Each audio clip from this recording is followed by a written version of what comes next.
जिंदगी उन पलों के बारे में है जो हमने गलतियां की और ये मेरा पल है। जैसे ही मेरी नींद खुली, किसी ऐसे व्यक्ति की आवाज आई जो माइक्रोफोन इस्तेमाल कर रहा था। तो जब मैं उठा और देखा कि स्पीकर के पीछे की स्क्रीन पर मेरा चेहरा दिखाया जा रहा था, तो इससे सिर्फ यही साबित हुआ कि मैं घबरा रहा था। कुछ सेकंड के भटकाव और दिमाग के फिर से व्यवस्थित होने के बाद मुझे याद आया कि आज मेरे प्रोफेसर एक थीसिस प्रेजेंटेशन दे रहे थे और मंच पर वक्ता वही थे, और ऐसा लग रहा था कि वो इस बात से बहुत नाराज थे कि उनके प्रेजेंटेशन के दौरान कोई सो गया, जबकि सम्मानित प्रोफेसर और इंडस्ट्री के दूसरे प्रभावशाली लोग उन्हें सुन रहे थे। प्रोफेसर ने मेरी तरफ देखा और मैं उनकी नजर पहचान गया। यह उस व्यक्ति को अपमानित करने की चाहत का भाव था जिसने उसे परेशान या क्रोधित किया था, और मैं बिल्कुल सही था, क्योंकि कुछ सेकंड बाद उसने मुझे फोन किया और कहा, सर, चूंकि आप सो सकते हैं, इसका मतलब है कि आप इस विषय के जानकार हैं और आपको मेरी बात सुनने की जरूरत नहीं है। तो आप इस हिस्से को क्यों नहीं समझाते? मैं बर्बाद हो गया हूँ, यही मैंने सोचा। लेकिन चूंकि मैं इससे बच नहीं सकता, इसलिए बेहतर होगा कि मैं अपनी पूरी कोशिश करूं और बच जाऊं। मैं तो बर्बाद ही हो गया हूं, तो डरने की क्या बात है? प्रोफेसर रोटेन गुस्से से आग बबूला हो गए जब उन्हें पता चला कि एक छात्र उस दिन सो गया था जिस दिन वे तकनीकी उद्योग के इतिहास में अपनी छाप छोड़ने वाले थे। जब उन्होंने ध्यान से देखा, तो उन्हें याद आया कि वे उन बेचारे छात्रों में से एक थे जो उनकी कक्षाओं में आते हैं। उन्हें वे इसलिए याद थे क्योंकि उन्होंने अपनी प्रतिष्ठा को सकारात्मक रूप से बढ़ाने के लिए उन्हें स्वीकार किया था। इसलिए उसने आज उसे सबक सिखाने और उसकी औकात दिखाने का फैसला किया, क्योंकि उस बच्चे ने अपनी प्रस्तुति वाले दिन सोने का फैसला किया था। उसे यकीन था कि इससे उसे कोई नुकसान नहीं होगा, क्योंकि तकनीकी समुदाय में उसकी सबसे अच्छी प्रतिष्ठा उसकी थीसिस की वजह से बनने वाली थी। क्या तुम खड़े हो सकते हो? तुम? हाँ, वही जो सो रहा था। खड़े हो जाओ। उसने उस छात्र के सोने पर जोर देने का फैसला किया ताकि भविष्य में भी जब लोग इस ऐतिहासिक पल को याद करें, तो उन्हें पता चले कि उसने उस व्यक्ति को अपमानित करने का फैसला क्यों किया। चूंकि वह एक ऐतिहासिक पल में सो रहा था, वे वैसे भी उसका साथ देंगे, क्योंकि लोग आमतौर पर सफल व्यक्ति का अनुसरण करते हैं, जिसका अर्थ है कि उसकी प्रतिष्ठा को किसी भी तरह का नुकसान नहीं होगा, या यह बढ़ भी सकती है, क्योंकि ऐसा लग सकता है कि वह आलसी लोगों से भी नफरत करता था या कुछ और। खैर, जब प्रोफेसर ने अपने उस छात्र को देखा जो अभी भी असमंजस में था, तो उसने उससे एक ऐसे प्रश्न का उत्तर दिलवाकर उसकी परेशानी और बढ़ाने का फैसला किया जो आज की थीसिस प्रस्तुति का मुख्य विषय था। चूंकि आप सो सकते हैं, इसका मतलब है कि आप हम सबसे ज्यादा जानते हैं, जो इस हिस्से को समझाने की परवाह करते हैं। उन्होंने प्रस्तुति के सबसे कठिन हिस्से की ओर इशारा करते हुए कहा। वे अपने छात्र का इतना घमंडी अंदाज में इंतजार कर रहे थे कि उन्हें उसका नाम जानने की भी जरा भी परवाह नहीं थी। जब वह छात्र के शर्मिंदा होने का इंतजार कर रहे थे, तभी उन्होंने कुछ ऐसा सुना जिसकी उन्होंने आज कभी उम्मीद नहीं की थी। यहाँ एक गलती है क्या? यह सुनकर उन्हें हैरानी हुई, लेकिन जब उन्हें याद आया कि जिसने यह कहा था वह अभी भी एक छात्र है और कुछ मिनट पहले तक सो रहा था, तो वे शांत हो गए। लगता है तुम अभी भी सो रहे हो, इसलिए बैठ जाओ। उन्होंने उसे बैठने का फैसला किया ताकि वह शर्मिंदा न हो और उसके ऐतिहासिक पल पर दाग न लगे, लेकिन छात्र बैठा नहीं और बोलता रहा, नहीं सर, सचमुच एक गलती है, और बताता रहा कि गलतियां कहाँ थीं। छात्र के स्पष्टीकरण से प्रोफेसर बहुत डर गए, क्योंकि उन्हें लगा कि उनकी प्रतिष्ठा हर पल गिर रही है, क्योंकि गलती साफ दिखाई दे रही थी। लेकिन ज्यादातर लोगों ने इसे इसलिए नजरअंदाज कर दिया क्योंकि उन्हें उनकी प्रतिष्ठा वाले प्रोफेसर से इतनी साफ गलती की उम्मीद नहीं थी। प्रोफेसर ने सुरक्षा कर्मियों पर चिल्लाते हुए कहा, इसे बाहर निकालो, और मुझे कॉन्फ्रेंस से बाहर निकाल दिया। लेकिन इससे कॉन्फ्रेंस रूम में हंगामा मच गया, क्योंकि लोगों को उम्मीद नहीं थी कि समीक्षा के दौरान इतने लोगों की नजरों से यह गलती इतनी ज्यादा गुजर जाएगी कि उसे प्रस्तुति के लिए मंजूरी मिल जाएगी। ज्यादातर लोगों ने इसे इसलिए नजरअंदाज कर दिया क्योंकि प्रोफेसर का परिवार बहुत प्रभावशाली था, और जब मैं प्रभावशाली कहता हूँ तो मेरा मतलब यही है, क्योंकि प्रोफेसर का पूरा नाम एली यहूदा रोटेन रोथस्चाइल्ड है। लेकिन उस समय मुझे यह पता नहीं था। तब से मैं अपने होश में नहीं आया और बुदबुदाता रहा, क्योंकि मुझे नहीं पता था कि मेरी सामान्य जिंदगी उसी पल खत्म हो गई जब मैंने बोलना शुरू किया। मेरी बुदबुदाहट बंद हो गई क्योंकि सुरक्षा गार्डों के एक समूह ने मुझे पकड़ लिया और बाहर ले गए, और इसी क्षण मुझे एहसास हुआ कि मैंने गलती कर दी है। उस दिन से 2 हफ्ते बीत चुके हैं और प्रोफेसर ने भावनात्मक तनाव से उबरने के लिए 1 महीने की छुट्टी ले ली है। लेकिन मुझे इसकी इजाजत नहीं थी, क्योंकि मैं प्रोफेसर नहीं था। इसलिए मैं एक सामान्य छात्र की तरह अपने अंतिम वर्ष में विश्वविद्यालय जाता रहा, जिसके स्नातक होने में सिर्फ 3 हफ्ते बाकी थे। मैं आज अपनी स्नातक थीसिस जमा करने के लिए कैंपस में था ताकि मैं स्नातक हो सकूं, क्योंकि हमने सभी परीक्षाएं पूरी कर ली हैं और परिणाम आ चुके हैं। मेरे और मेरे स्नातक होने के बीच सिर्फ वह थीसिस है जिसे मैं जमा करने जा रहा हूँ। थीसिस जमा करने और घर जाने के बाद, चूंकि मुझे समीक्षा पूरी होने और अपनी थीसिस का बचाव करने के लिए अपॉइंटमेंट मिलने का इंतजार करना था, इसलिए ज्यादातर समय मेरे पास करने के लिए कुछ नहीं था। तब फ्यूचर के विज्ञापन रिपोर्ट जमा करने के एक हफ्ते बाद मुझे विश्वविद्यालय से एक ईमेल मिला। पहले तो मुझे लगा कि यह मेरे शोध प्रबंध की रक्षा की तारीख के बारे में एक ईमेल है, लेकिन जब मैंने इसे खोला तो मुझे एक अप्रत्याशित आश्चर्य हुआ, जिसकी मुझे बिल्कुल भी उम्मीद नहीं थी। यह अनुशासन समिति की बैठक का निमंत्रण, शोध प्रबंध की चोरी और साहित्यिक चोरी का आरोप। प्रिय एरन, मैं आपको सूचित करना चाहता हूं कि आपके विरुद्ध लगाए गए थीसिस चोरी के गंभीर आरोपों पर चर्चा के लिए अनुशासन समिति की एक बैठक निर्धारित की गई है। यह बैठक 21 मई 2014 को सुबह 9:45 बजे इंजीनियरिंग संकाय भवन में होगी। चोरी के आरोप एक बहुत ही गंभीर मामला है और हम इसे बहुत गंभीरता से लेते हैं। हमारे शैक्षणिक समुदाय के एक सदस्य के रूप में आपसे शैक्षणिक निष्ठा के उच्चतम मानकों को बनाए रखने की अपेक्षा की जाती है। हम समझते हैं कि यह आपके लिए एक कठिन समय हो सकता है, लेकिन यह महत्वपूर्ण है कि आप निष्पक्ष और न्यायसंगत परिणाम तक पहुंचने में हमारी मदद करने के लिए जांच में सहयोग करें। अनुशासन समिति की बैठक में आपको अपना पक्ष रखने और अपने विरुद्ध लगाए गए आरोपों का जवाब देने का अवसर मिलेगा। हम आपसे अनुरोध करते हैं कि आप बैठक में समय पर उपस्थित हों और ऐसी कोई भी जानकारी या साक्ष्य प्रस्तुत करने के लिए तैयार रहें जो आपको लगता है कि मामले से संबंधित हो सकती है। कृपया ध्यान दें कि यदि आप अनुशासन समिति की बैठक में उपस्थित नहीं होते हैं, तो भी समिति के समक्ष प्रस्तुत साक्ष्य के आधार पर निर्णय लिया जा सकता है। हम दृढ़ता से सलाह देते हैं कि आप किसी भी प्रतिकूल परिणाम से बचने के लिए बैठक में उपस्थित रहें। यदि अनुशासन समिति की बैठक या आपके विरुद्ध लगाए गए आरोपों के बारे में आपके कोई प्रश्न या चिंताएं हैं, तो कृपया हमसे संपर्क करने में संकोच न करें। हम आपका समर्थन करने और इस प्रक्रिया में आपकी सहायता करने के लिए यहाँ हैं। सादर, जूलियन लेनी, अनुशासन समिति, कोलंबिया विश्वविद्यालय। मैं चौंकने के बजाय डर गया क्योंकि मुझे पता था कि यह सच नहीं है, क्योंकि उसने 5 अलग-अलग थीसिस जांचने वाले प्रोग्राम इस्तेमाल किए और उसे अपनी थीसिस जैसा कुछ भी नहीं मिला। तो उसे पता है कि यह कोई गलती या साजिश होगी, वरना मैं बहुत परेशान हो जाऊंगा। मैंने उन्हें जवाब लिखकर बताया कि शायद कोई गलती हुई है, लेकिन ऐसा लगता है कि ऐसा नहीं है। इसलिए मैंने 4 दिनों में अनुशासन समिति की बैठक के लिए खुद को तैयार कर लिया। जब बैठक का दिन आया, तो मैं बैठक स्थल पर पहुंचा और पाया कि 4 प्रोफेसर मेरा इंतजार कर रहे थे और मेरे पहुंचते ही उन्होंने तुरंत बैठक शुरू कर दी। बैठक का रुख बिल्कुल साफ था, यहाँ तक कि जब मैंने अपना बचाव किया, तब भी ऐसा लग रहा था जैसे बात एक कान में घुसकर दूसरे कान से निकल रही हो, बिना समझे या कोशिश किए। 45वें मिनट तक मुझे यह साफ हो गया कि नतीजा शुरू होने से पहले ही तय हो चुका था। बैठक जारी रही, लेकिन चूंकि उनके पास अपने सबूत होने के कारण उन्होंने बिना सबूत स्वीकार किए अपने आरोप जारी रखे।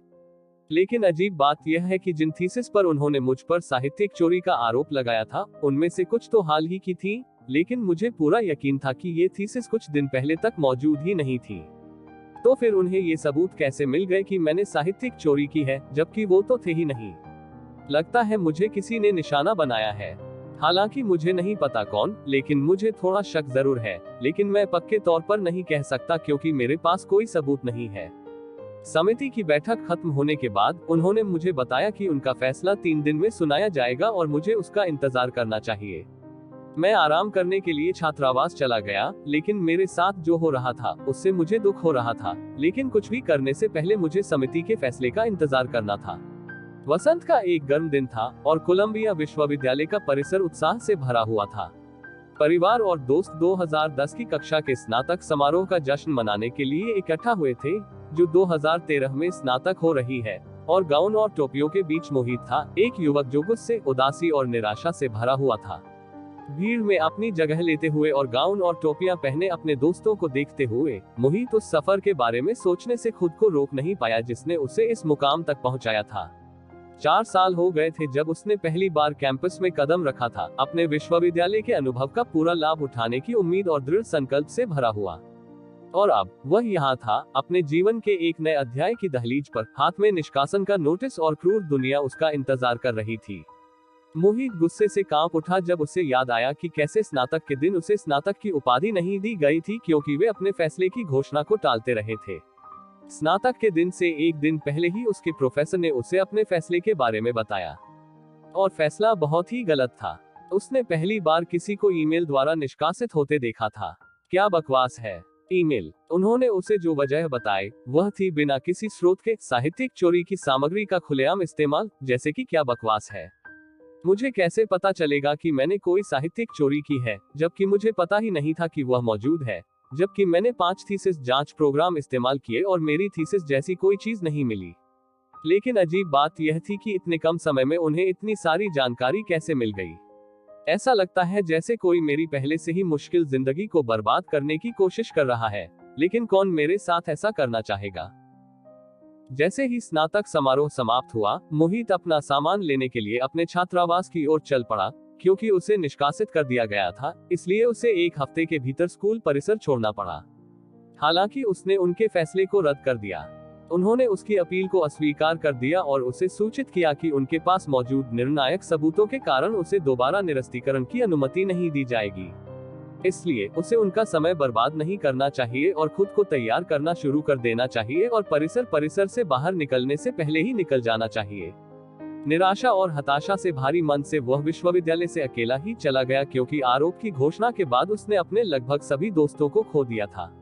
उसके 2 बचे हुए दोस्त उससे मिलने नहीं आ सके, क्योंकि उन्हें स्नातकों के लिए अनिवार्य बैठक में शामिल होना था। जानकारी लीक होते ही उसके बाकी दोस्त उसे छोड़कर चले गए, जो अपने आप में अजीब था। जब वह अपने घर पहुंचा, तो उसने पाया कि उसके माता पिता उसका इंतजार कर रहे थे। उससे पूरी कहानी और विवरण सुनने के लिए इंतजार कर रहे थे, क्योंकि उन्होंने केवल संक्षिप्त रूप ही सुना था। लेकिन जैसे ही उन्होंने उसके चेहरे के भाव देखे, उन्हें एहसास हो गया कि पूरी कहानी सुनने में बहुत समय लगेगा। आंसू बहते हुए मोहित ने अपने माता पिता को पूरी घटना के बारे में विस्तार से बताया। उसने बताया कि कैसे विश्वविद्यालय ने उसे स्नातक की डिग्री देने से मना कर दिया और फिर उसे उस चीज के लिए विश्वविद्यालय से निकाल दिया जो उसने की ही नहीं थी। हालांकि उसके माता पिता ने कहानी का संक्षिप्त रूप सुना था, फिर भी वे ध्यान से और पूरी तरह अविश्वास से सुन रहे थे।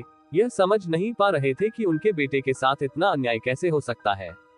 उसकी बात पूरी सुनने के बाद, अपने बेटे के लिए दुख और गुस्से के बावजूद, उन्होंने पूछा, तो अब तुम क्या करने की योजना बना रहे हो। मोहित ने आह भरी और जवाब दिया, मुझे सच में समझ नहीं आ रहा कि शुरुआत कहां से करूं, क्योंकि मैं विश्वविद्यालय में दोबारा अपील नहीं कर सकता। मेरे पास उन पर मुकदमा करने के अलावा कोई चारा नहीं है, लेकिन मुझे पता है कि हम इसे बर्दाश्त नहीं कर सकते। उसके माता पिता यह सुनकर शर्मिंदा तो हुए, लेकिन उसकी बात का खंडन नहीं कर सके, क्योंकि यह ज्यादातर सच था। लेकिन वे जानते थे कि वह उन्हें शर्मिंदा करने या कुछ और करने के लिए नहीं कह रहा था, बल्कि उन्हें यह बताने के लिए कह रहा था कि उनकी आर्थिक स्थिति के कारण उसका एकमात्र रास्ता भी बंद हो गया है। तो मुझे एक अंशकालिक नौकरी की तलाश शुरू करनी होगी, क्योंकि मेरे पास डिप्लोमा नहीं है और मेरे क्षेत्र में ज्यादातर नौकरियों के लिए इसकी जरूरत होती है। मोहित ने जवाब दिया, ऐसा लग रहा था जैसे उसने विश्वविद्यालय लौटने का विचार ही छोड़ दिया हो। और मुझे शायद नौकरी नहीं मिलेगी, क्योंकि किसी वजह से यह बात लीक हो गई है कि मैंने अपनी थीसिस की नकल की है, इसलिए इंडस्ट्री में मेरी छवि खराब हो गई है। मोहित ने अपने माता पिता और छोटे भाई के सामने खुद को कोसने से रोकने की कोशिश करते हुए जवाब दिया, जो इस घटना से बेखबर थे। मोहित के माता पिता मेहनती थे, जिन्होंने अपने बेटे को बेहतरीन शिक्षा दिलाने के लिए बहुत त्याग किया था। हालांकि अपनी पूरी कोशिशों के बावजूद उन्हें गुजारा करना मुश्किल हो रहा था, और उनके पास अपने बेटे की कानूनी लड़ाई में मदद करने के लिए पैसे भी नहीं थे।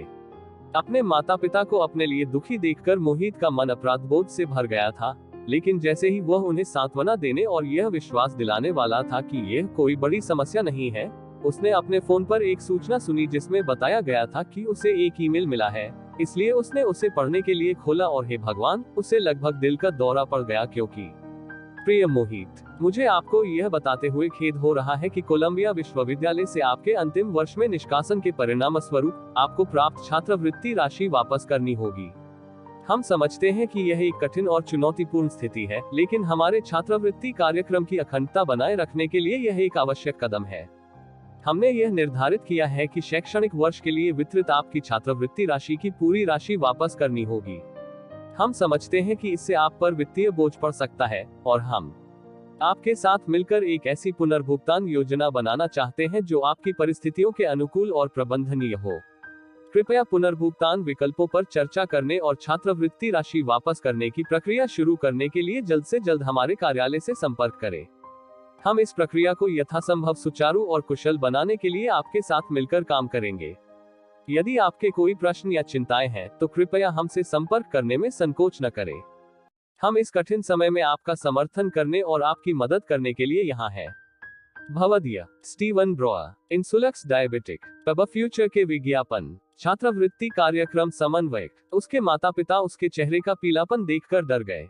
मोहित, क्या हुआ? उसकी मां ने पूछा। मोहित उसकी बात सुन नहीं पा रहा था क्योंकि उसका दिमाग उन 4 सालों में मिलने वाली आर्थिक मदद का हिसाब लगा रहा था जब उसे छात्रवृत्ति मिली थी। स्नातक छात्रों के लिए शैक्षणिक वर्ष में उपस्थिति का अनुमानित खर्च, जिसमें ट्यूशन फीस, रहने खाने, किताबें और अन्य खर्च शामिल हैं, लगभग 6,25,000 रुपए प्रति वर्ष था। इसका मतलब है कि उसे 4 साल की स्नातक डिग्री के लिए कम से कम कुल 25 लाख रुपए का भुगतान करना पड़ा। जब उसने अपनी गणना पूरी की तो वह लगभग बेहोश हो गया। यह तभी रुका जब उसके पिता ने उसे लगभग बेहोशी की हालत से उठाने के लिए हिलाया। मोहित इसके लिए उनका आभारी था, लेकिन वह जानता था कि अगले कुछ सालों तक वह तब तक परेशान रहेगा जब तक वह सब कुछ चुका नहीं देता। लेकिन जब उन्होंने उससे दिखाने को कहा तो उसने ऐसा नहीं किया क्योंकि उन्हें हार्ट अटैक से मौत हो सकती थी। उनकी मौजूदा आर्थिक स्थिति इतनी खराब थी कि वे कर्ज का भुगतान नहीं कर सकते थे या उन्हें दिवालियापन की अर्जी देनी पड़ सकती थी। इसलिए उसने उन्हें सिर्फ इतना बताया कि ईमेल में उसके निष्कासन की पुष्टि थी, इसलिए उसका चेहरा पीला पड़ गया था और कुछ और गड़बड़ नहीं थी। वे जानते थे कि वह झूठ बोल रहा है या पूरा सच नहीं बता रहा है, लेकिन उन्होंने इस पर जोर नहीं दिया और उसे छोड़ दिया क्योंकि वे जानते थे कि वह इस समय बहुत तनाव में है और इस पर और ज्यादा बोझ डालने की जरूरत नहीं है। मोहित गहरी नींद सो रहा था। अगर नींद की गोलियां खाकर सोना भी गहरी नींद में गिना जा सकता है। मोहित अपने बिस्तर पर गहरी नींद सो रहा था, पिछले कुछ घंटों की भावनात्मक उथल पुथल से थका हुआ, और साथ ही उस भारी कर्ज से भी जो उस पर तब गिरा दिया गया था जब वह अभी भी तनाव में था। मतलब, जब आप अचानक बिना किसी चेतावनी के 25 लाख के कर्ज में डूब जाते हैं तो आप तुरंत ठीक नहीं हो सकते। इस समय मोहित के लिए जिंदगी वाकई तनावपूर्ण थी। वह सचमुच चाहता था कि वह समय को पीछे ले जा सके और जो भी इसका कारण था उसे बदल सके। वह तभी होता जब उसे पता होता कि इसका कारण क्या है, लेकिन वह इसे ढूंढ लेगा और जब वह इसे ढूंढ लेगा तो वह अंतरिक्ष में अचानक एक अजीब सी वस्तु प्रकट हुई। गुरुत्वाकर्षण द्वारा पृथ्वी की ओर खींचे जाने से पहले वह थोड़ी देर तक मंडराती रही और वायुमंडल में गिर गई। सभी को आश्चर्य हुआ अगर कोई इसे देख पाता कि इतनी दूरी से गिरते समय इसने कोई तरंग पैदा नहीं की, लेकिन चूंकि यह छोटी थी और इसका अंतिम वेग कम था, इसलिए यह वास्तव में आश्चर्यजनक नहीं था। यह इमारतों और पेड़ों के बीच से ऐसे गुजरा जैसे उनका कोई वजूद ही न हो, और फिर आखिरकार सीधे मोहित के सिर पर आकर उसके आर पार हो गया। लेकिन उसकी ठुड्डी या कहीं और दिखाई नहीं दिया क्योंकि वह उस समय उसके दिमाग के साथ घुल मिल रहा था और उसके साथ तालमेल बिठा रहा था। जब मोहित चौंक कर उठा तो यह घुल मिलना बिना किसी समस्या के चल रहा था, लेकिन तुरंत बेहोश हो गया।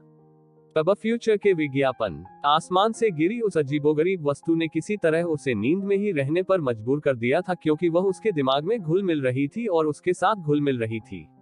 जब घुल मिलने की प्रक्रिया चल रही थी तो वस्तु का कुछ हिस्सा तंत्रिका तंत्र के साथ मिल रहा था, कुछ हिस्से अस्थि मज्जा के साथ मिल रहे थे, कुछ हिस्से उसके शरीर के लगभग सभी हिस्सों के साथ भी मिल रहे थे। लेकिन इसका लगभग आधा हिस्सा उसके दिमाग पर ही रहा और लगभग पूरे दिमाग को ढंक रहा था, जबकि वह उस जगह की क्रिया की नकल कर रहा था जिसे वह भुला रहा था। डिंग। सिस्टम आत्मसात। आवाज उसके दिमाग तक भेजी गई, लेकिन वह उसे सुन नहीं पाया क्योंकि उसे अपनी खातिर कोमा में जाने के लिए मजबूर किया गया था, वरना उसे अपनी या दुनिया की मौत चाहने में बहुत दर्द होता। 99.999999999%। जब संख्या 100 पर पहुंची तो उसके शरीर में मौजूद वस्तु के सभी अंगों की गति रुक गई और वे उसी स्थान पर काम करते रहे जहां वे वर्तमान में थे। सिस्टम आत्मसात पूरा हुआ। यह भी उसे भेजा गया था, लेकिन उसने इसे भी नहीं सुना। मेजबान के शरीर की जांच और विश्लेषण। विश्लेषण पूरा। मेजबान के मौजूदा वातावरण की जांच और विश्लेषण। विश्लेषण पूरा। Error error error error error. जादुई ऊर्जा के अस्तित्व की पुष्टि। उपयोगकर्ता के शरीर और ग्रह पर मौजूद समान जीवन का विकास जादुई उपयोग के लिए नहीं हुआ है। वर्तमान प्रणाली की सीमाओं के कारण मेजबान के शरीर को जादुई नियंत्रण में मदद नहीं मिल पा रही है। समाधान की तलाश है। समाधान और अपग्रेड का अनुरोध करें। पब फ्यूचर विज्ञापन। चूंकि मोहित का शरीर या धरती पर किसी का भी शरीर जादू करने लायक विकसित नहीं हुआ है, इसलिए सिस्टम अपग्रेड विकल्पों और उपयोगकर्ता के शरीर को जादू करने लायक बनाने के लिए अपग्रेड करने की अनुमति मांग रहा था। लेकिन एरर, मुख्य सर्वर कनेक्शन उपलब्ध नहीं है। दुर्भाग्य से वह मुख्य सर्वर जो उसके शरीर को जादू करने में मदद करता, इस ब्रह्मांड में नहीं था, इसलिए मोहित के लिए आपको पास नहीं किया जाएगा। हालांकि यह अच्छा होता। पुनः प्रयास करें। एरर, मुख्य सर्वर कनेक्शन उपलब्ध नहीं है। पुनः प्रयास करें। 1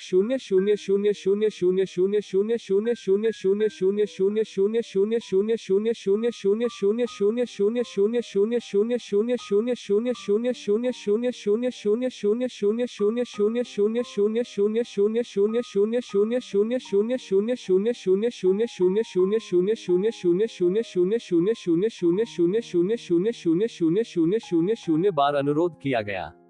यार, वो कमीना तो मानो जिद पर अड़ा हुआ था। मेरा मतलब है कि अगर तुम 1 अरब बार कोशिश करो और वो नाकाम हो जाए तो बस हार मान लो यार।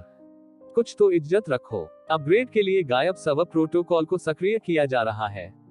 ओह, लगता है किसी समझदार ने इसे बनाया है। शुक्र है भगवान। एम्बेडेड लोकल सिस्टम से समाधान और अपग्रेड का अनुरोध करें। अनुरोध स्वीकृत हुआ। कारण EU 8475 एंडिक्विमजेड इलिसिट 74826361583154 फोर्स BCSL। अपडेट, समाधान मिल गया। उपयोगकर्ता के लिए उपयुक्त रूनिक कोडेक्स मिल गया।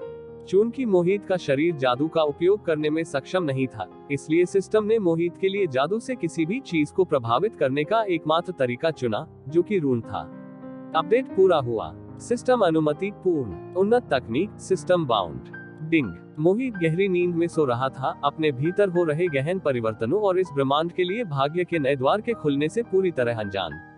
चूंकि जादू के इस्तेमाल से जुड़ी DLC, उसकी खोज से लेकर इंसानों के लिए उसके इस्तेमाल के तरीकों तक, लगभग 3000 साल बाद रिलीज करने की योजना थी ताकि ग्रह पर जीवों का विकास हो सके। तो मोहित के लिए एक छोटा कदम, धरती पर जीवन के लिए एक बड़ी छलांग। सुबह जब मोहित उठा तो उसके दिमाग में एक आवाज आई, स्टेटस बताओ। क्या स्टेटस? चूंकि वह अभी भी नींद से बेसुध था, उसने मन ही मन जो सुना उसे सवालिया अंदाज में दोहराया। लेकिन सिस्टम को इस बात की परवाह नहीं थी कि उसका मतलब था या नहीं। सिस्टम के लिए जरूरी यह था कि जादुई शब्द का जिक्र हुआ था या नहीं, और वह था भी। तो मोहित के शब्द कहते ही उसके चेहरे के सामने एक नीली स्क्रीन आ गई। स्थिति, नाम मोहित ठाकुर, उम्र 22, ऊंचाई 1.89 मीटर, सिस्टम क्लास रन मास्टर, खरीदे, खोजे, एसपी राशि 100,000, खोज, दैनिक खोज, ताकतवर बनने के तरीके, 100 पुशअप्स 0/100, 100 क्रंचेज 0/100, 100 स्क्वैट्स 0/100, 10 किलोमीटर दौड़ 0/10, पुरस्कार 100 SP। जैसे ही वह अपने चेहरे के सामने अचानक एक स्क्रीन के प्रकट होने के डर को व्यक्त करने वाला था, उसके दिमाग में बहुत सारी जानकारी भर गई और वह इस हद तक अभिभूत हो गया कि वह डर व्यक्त करना ही भूल गया। जब जानकारी उसके दिमाग में पूरी तरह से भर गई, तो वह जानकारी उसके दिमाग में इस हद तक समाहित होने लगी कि मानो वह उसे सालों से हर छोटी बड़ी बात जानता हो। सब कुछ हो जाने के बाद वह तुरंत शांत हो गया और उसने नए ज्ञान को संशोधित करना शुरू कर दिया। सबसे पहले, सिस्टम कैसे काम करता है। सिस्टम में लगभग हर उस क्षेत्र का ज्ञान था जिसके बारे में वह सोच सकता था, लेकिन उस ज्ञान तक पहुंचने के लिए उसे सिस्टम पॉइंट्स SP का उपयोग करके उसे खरीदना पड़ता था। उन्हें खरीदने के लिए उसे बस अपनी जरूरत की चीजें ढूंढनी होती थी और सिस्टम एक सूची और उनकी कीमतें बता देता था। अपनी जरूरत की चीजें चुनने और उनके लिए भुगतान करने के बाद वह उनके दिमाग में समाहित हो जाती थी ताकि वह उन्हें पूरी तरह से समझ सके और तुरंत उनका इस्तेमाल कर सके। अब फ्यूचर के विज्ञापन। फिलहाल सिस्टम पॉइंट कमाने के सिर्फ 2 ही तरीके हैं। पहला तो सिस्टम द्वारा दिए गए क्वेस्ट पूरे करना है, लेकिन फिलहाल क्वेस्ट विंडो में उसके पास सिर्फ एक ही क्वेस्ट था और उसे जो जानकारी दी गई थी, उससे उसे अंदाजा हो सकता था कि बहुत लंबे समय में शायद यही उसका इकलौता क्वेस्ट होगा, जब तक कि वह कुछ अप्रत्याशित न कर दे या सिस्टम के मानकों के हिसाब से उसे दूसरा क्वेस्ट पाने लायक न समझे। सिस्टम पॉइंट पाने का दूसरा तरीका है कि वह सिस्टम से मिले ज्ञान को लागू करे और उसका इस्तेमाल करके कुछ उपयोगी बनाए, जिसका सिस्टम विश्लेषण और ग्रेडिंग करेगा। ग्रेड के आधार पर उसे सिस्टम इनाम के तौर पर पॉइंट देगा।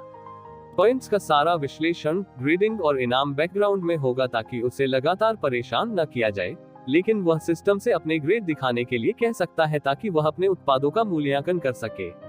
सिस्टम इसका इस्तेमाल उसे कुछ नया करने के लिए प्रोत्साहित करने और इसके लिए एसपी के रूप में रियल टाइम रिवॉर्ड देखने के लिए कर रहा था।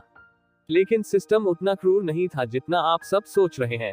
इसने यह सुनिश्चित किया कि वह 0 एसपी के साथ शुरुआत न करे, स्टार्टर पैक के रूप में 100,000 एसपी देकर, ताकि वह उस सिस्टम के लिए पॉइंट कमाने में अपना लंबा समय बर्बाद न करे जिसका महत्व उसे पता ही नहीं है। नई जानकारी से एक और बात सिस्टम की उत्पत्ति के बारे में पता चली, लेकिन जब उसने इसके बारे में सोचने की कोशिश की तो उसे बस बेतरतीब अक्षर और आवाजें दिखाई दी जिन्हें वह समझ नहीं पाया।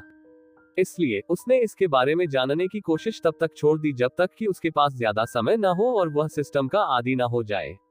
उसे दी गई जानकारी में आखिरी चीज रूनमास्टर के बारे में थी, लेकिन सिर्फ उसका अर्थ बताया गया था और इससे ज्यादा कुछ नहीं, जिससे वह और भी उलझन में पड़ गया क्योंकि पैनल पर उसे उसकी कक्षा के रूप में सूचीबद्ध किया गया था। चूंकि उसका शरीर जादू के इस्तेमाल के लिए विकसित नहीं हुआ था और सिस्टम मुख्य सर्वर से कनेक्ट नहीं हो पा रहा था, इसलिए वह उसे केवल एक रनमास्टर की शक्तियों का एक अंश ही दे सकता था, जो वस्तुओं पर रन अंकित करके उनके व्यवहार को प्रभावित कर सकती थी या उन्हें गुण दे सकती थी। वह जलाओ लकड़ी पर ठंडे गुण अंकित कर सकता था और फिर उससे जलने वाली आग ठंडी हो जाती थी, लेकिन उसे रन का इस्तेमाल कैसे करना है और इसके बारे में अन्य जानकारी नहीं दी गई थी। केवल संक्षिप्त विवरण दिया गया था, क्योंकि वह वास्तव में उत्सुक था और इसके बारे में और जानकारी चाहता था। दुर्भाग्य से वह भी बात के लिए छोड़ दी गई थी। लगभग 30 मिनट तक अपनी वर्तमान वास्तविकता को स्वीकार करने के बाद वह बिस्तर से उठा और खुद को तरोताजा करने और दिन की तैयारी करने के लिए बाथरूम में चला गया। जब वह खुद को साफ करने के बाद अपने कमरे से निकला तो वह नाश्ते के लिए अपने परिवार के साथ खाने की मेज पर गया और तभी उसने देखा कि उसकी माँ की आंखें सूजी हुई है। इससे उसे बहुत दुख हुआ क्योंकि वह जानता था कि उसकी माँ सोई नहीं होगी और अपनी आंखों की सूजन के लिए काफी देर तक रोती रही होगी। चूंकि उसे कारण पता था, इसलिए उसके अंदर सिर्फ गुस्सा ही उमड़ रहा था। उसने कसम खाई कि वह अपने परिवार को दोबारा ऐसी स्थिति में नहीं डालेगा और यह भी पता लगाएगा कि उसके अनुचित निष्कासन का कारण क्या या कौन था, ताकि वह अपनी माँ को रुलाने का 100 गुना बदला ले सके। उसने चुपचाप नाश्ता किया और इस विषय पर बात नहीं की क्योंकि ऐसा लग रहा था कि उसकी माँ उससे यह बात छिपाने की कोशिश कर रही थी। नाश्ते के बाद वह अपने कमरे में वापस चला गया क्योंकि उसे कुछ गहन चिंतन करना था, योजनाएं बनानी थी, भविष्य की योजना बनानी थी और कर्ज चुकाना था। लेकिन उसे कम से कम कहीं से तो शुरुआत करनी ही थी। 7 घंटे बाद वह जॉगन के कपड़े पहनकर अपने कमरे से बाहर निकला क्योंकि उसे एक मिशन पूरा करना था। अपने कमरे में बिताए समय के दौरान वह शायद सिस्टम के साथ आने वाली सबसे महत्वपूर्ण विशेषता, सिस्टम शॉप को देख रहा था। जब उसने शॉप में इधर उधर देखना शुरू किया तो उसे ज्ञान की विभिन्न शाखाएं मिली जिनमें हर वह तकनीक मौजूद थी जिसके बारे में वह सोच सकता था। उसे और ज्ञान को अलग करने वाली एकमात्र चीज सिस्टम पॉइंट्स थे। उसके पास जो था उसकी तुलना में वह सिस्टम से जो खरीदना चाहता था वह लगभग नगण्य था। इसलिए कुछ घंटे बिताने और कीमत के आधार पर चीजों को छांटने के बाद वह कुछ ऐसा ढूंढने में कामयाब रहा जिसका इस्तेमाल वह अभी कर सकता था ताकि पैसा कमाना शुरू कर सके और अपने भारी कर्ज से छुटकारा पा सके। बगर ज़ैपर विवरण: यह एक ऐसा प्रोग्राम है जिसका मुख्य उद्देश्य किसी भी प्रोग्राम में कमजोरी ढूंढना और समस्या का समाधान ऐसे तरीके से सुझाना है जो उपयोगकर्ता के लिए आसान, पेशेवर और कुशल हो। इतिहास: इसका इस्तेमाल वर्ष 2134 में अम्ब्रेला कॉर्पोरेशन द्वारा अपने सिस्टम की सुरक्षा सुनिश्चित करने के लिए शुरू किया गया था। इसे वर्ष 2200 में जनता के लिए जारी किया गया था। इसे आकाशगंगा के केंद्र से 25,000 प्रकाश वर्ष दूर आकाशगंगा की ओरियन भुजा में स्थित द्विपाद बुद्धिमान जीवों मानव द्वारा विकसित किया गया था। सौर मंडल के निर्देशांक: दायां आरोहण 17 घंटे 45 मिनट 40.04 सेकंड। अवनति -29 डिग्री 0 मिनट 28.1 सेकंड। कीमत 100,000 स्पी। उसने इसे इसलिए चुना क्योंकि वह इसका इस्तेमाल तेजी से पैसा कमाने और अपना कर्ज चुकाने के लिए कर सकता था, ताकि अगर उसके माता पिता को बाद में इसके बारे में पता चले तो उन्हें दिल का दौरा न पड़े। इसके अलावा उसके लिए इसका उपयोग करने के तरीके सोचना आसान था क्योंकि यह उस विषय का ज्ञान था जिसे वह विश्वविद्यालय में अपने प्रमुख विषय के रूप में पढ़ रहा था, इसलिए उसके लिए प्रवेश की बाधा यथासंभव कम थी। यह तय करने के बाद कि वह किस दिशा में जाना चाहता है, उसने ज्ञान खरीदा और उसे अपने जीवन का सबसे बड़ा सिरदर्द होने लगा क्योंकि ज्ञान उसके मस्तिष्क में डाउनलोड और आत्मसात होकर उसके उपयोग के लिए तैयार हो रहा था, लेकिन वह बेहोश हो गया, इसलिए यह सब उसके लिए लगभग अदृश्य हो गया। जब वह उठा तो उसे एहसास हुआ कि उसके पास एक बिल्कुल नया ज्ञान है जो इस बारे में गहराई से बताता है कि वह प्रोग्राम कैसे बना सकता है। वह प्रोग्राम के कोड के छोटे छोटे हिस्सों का उपयोग करके उसे अन्य स्थानों पर भी लागू कर सकता था, क्योंकि इससे उसे विषय से संबंधित हर चीज का व्यापक ज्ञान प्राप्त हुआ। इसलिए उसने सोचा कि बेहोश होने से पहले उसे जो सिरदर्द हुआ था वह उसके लायक था, क्योंकि उसने अपने शेष एसपी की मात्रा को देखा जो कि 0 एसपी थी।